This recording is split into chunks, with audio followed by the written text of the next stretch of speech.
All right. Thank you all for being here. My name is Lee Harris. I'm the mayor of Shelby County, and I'm pleased to be here. And I'm joined today by Director Haushalter and also Dr. Highsmith. We've convened this press conference because there has been a recent pickup in the number of measles cases we've seen around the country. There have been hundreds of cases around the country, although there has been no case in Shelby County yet. But this is the right time to have this kind of convening to make sure that the public is informed about where we are, and so we can put out information about the resources that are available. Although there's been no case in Shelby County, we still have a process in place for when a case appears in Shelby County. At the same time, I think there are great resources. For example, the Shelby County Health Department provides resources many times at no cost with respect to children, and that's not just with respect to measles vaccinations, but with respect to vaccinations that are recommended with respect to a whole lot of viruses that children face. At the same time, we have partner agencies around our county that also deliver vaccination services to adults, frequently at no cost depending on the income of those adult patients. So with that said, I'd like to introduce our Director of Public Health for more details about the steps that we will take if and when a measles case appears in Shelby County. With that, Director Haushalter. Good morning. Thank you, Mayor Harris. The role of the Public Health Department is to protect and promote and improve the health of all citizens in Shelby County, and as a part of that, one of our functions under protecting and promoting health is to assure that we, one, prevent the spread of infectious diseases and then respond when there's an outbreak, including measles. Measles is a highly infectious respiratory disease, and I'm going to underscore it's highly infectious. It's very easily spread from one person to another, and it is vaccine preventable, which is the critical message today. Some of you may recall that we had an outbreak of measles in Shelby County in 2016. We were able to contain that outbreak to 7 cases of measles, 6 in Shelby County and 1 in a surrounding county. And one of the reasons we were able to contain the measles are the things that we do day to day to protect people from being exposed to measles, but then also we have a very rapid response system in the event that there is a case of measles. We learned quite a bit during that outbreak, which will hopefully improve our response in the event that we detect any cases in Shelby County in the near future. Some of the things that we do daily, as was mentioned by Mayor Harris, we provide immunizations in all of our clinics.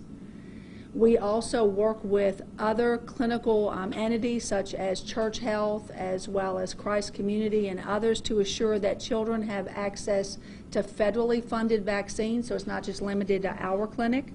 We also partner with payers such as Blue Care to make sure that individuals covered by TennCare get their vaccine rates up as well. We also partner to do outreach activities. An example will be we always have back-to-school clinics to try to get that rush right before children go back to school. We also audit daycares to make sure that children who attend daycare are adequately vaccinated. We always provide education and outreach. We work very closely with our partners to detect any suspected case of measles. And then last, we also partner with the State Health Department to do surveys to see if our vaccination rates are high enough in Shelby County.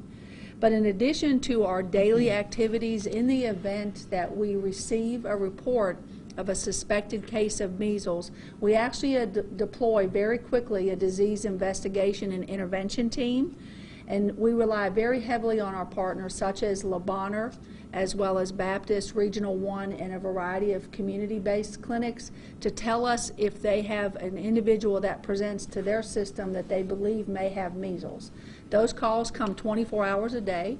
As soon as we receive a call, our team is deployed to take action. And the things that we do is we do a disease investigation to determine if the individual does have measles, where and when they may have contracted measles, but most importantly, who's at risk of being exposed to measles as a result of that individual person. We then work with all of those people who are at risk. If necessary, we quarantine individuals, and they may be quarantined for up to 21 days to contain the spread of that particular disease.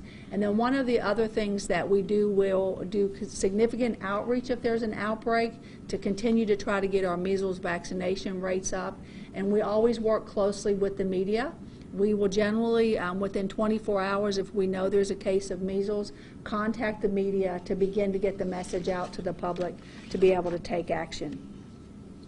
However, we're really not in this fight alone. We work very closely with the Tennessee Department of Health. They do surveillance statewide and give us notice immediately if there's a case in the state or in any surrounding state. We call upon the state health department as well as the Centers for Disease Control and Prevention and neighboring states in the event that we need assistance in containing an outbreak. So we have a lot of resources that we can bring to bear. But most importantly, and the most critical message of today, is that we can't do this alone in public health. It really takes each individual in the community to assure that we have a healthy community. So a few tips that I want to leave everyone with is that it's really critical that all children are vaccinated and vaccinated on time. There are rare exceptions when children can't be vaccinated, and it's important that children have a health care provider, and that health care provider will work with the family in the event a child can't be vaccinated. But vaccine is the most critical piece. The second is organizations such as daycares and schools need to assure that children who come to the daycare or come to school are adequately vaccinated and that their records are up to date. And then third, if you or your child has any suspected measles, it's very important that you call your health care provider, and I would say call the health care provider. Don't show up. Call first and talk with your health care provider about next steps. And then I always stress good hygiene. Good hand washing is critical. Cough etiquette is important, and more importantly, if you are sick or your children are sick and potentially infectious, you should stay at home until you're no longer infectious. And with that, I'm going to turn it over to Dr. Highsmith from Le Bonheur to share a few words as well. All right, thank you for that. I'm just going to echo some of the things really that have already been mentioned here. I think it's important for us to remember that here in Shelby County we currently have had no cases of confirmed measles. That's the first thing that I want to make sure there's a clear understanding of that. I think that it is important that we do stay vigilant. We at Le Bonheur Children's Hospital have dealt with measles outbreaks in the past, the most recent one in 2016, as was previously mentioned. So we are prepared for that, and we have signage and protocols in place in the event that does happen here in Shelby County. I think that I also want to echo that the most important and effective way to prevent an outbreak of measles in the community is for everyone to have immunity to measles, and the most effective and safest way to develop that immunity is by vaccination. So I just want to echo the importance of every child in our community that is greater than 12 months of age receive their vaccines on time, and then receive their second dose at 4 to 5 years of age. I also want to emphasize again that if you feel like you have been exposed to measles or you develop signs and symptoms consistent with measles, it is very important that you communicate with your primary care provider early and effectively to ensure that proper care is given and children that may be in the care of that pediatrician or care provider are protected as well. So it's very important to talk to your PCP, your primary care provider, and let them know that your child is coming to their office. To also communicate with them if there is an expected trip to our emergency department or any other emergency department in the city, just to let them know that you will be presenting there and could possibly be contagious. And with that, I will turn it back over to you guys. So with that, we do have a list of providers of vaccination services, so if we haven't handed that out, we can make that available. And if there are any questions, I think we'll take them at this time. You know, one of the things I know that we don't hear mentioned much is we always talk about the children, but correct me if I'm wrong, I've been told before that measles in an adult is a very serious, even more serious than in children, that has ramifications. Is that accurate?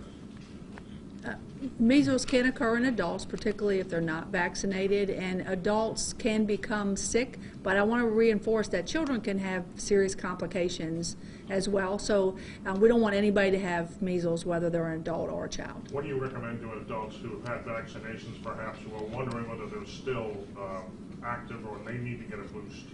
Really check with their primary care provider, because there's things that can be done to see if they do have immunity or not. So you wouldn't want to just, mass go out and get vaccine. Is really check with your primary care provider and determine if you should have a vaccine or not. The updated measles algorithm that was recently sent out by the Tennessee Hospital Association, is there much change from what was previously done to what is now in place as of April 25th? Not really. There's some small changes, and sometimes those guidelines will evolve as an outbreak expands, so we're not surprised if there are slight changes. Can you break down any changes that there were? It's really more of making sure that the vaccines are given on time, and if for someone that's a contact, there were some slight changes in who would actually get vaccine after exposure.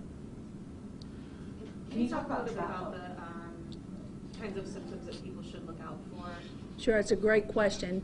First and foremost, individuals will have what is like cold-like symptoms. So they may have a runny nose, a headache, muscle aches and pains. And then several days after that, the individual generally will develop a rash, and that starts on the forehead and the face and works its way out towards the hands and down through the body. And those are the critical elements. Sometimes an individual may have what we call Koplik spots in the inside of their mouth. So they may have white spots inside of their mouth, but that's not always the case. The rash is the telltale. This is measles. The state health department said that the index case in East Tennessee came from someone who traveled abroad to an area where there was a known measles outbreak.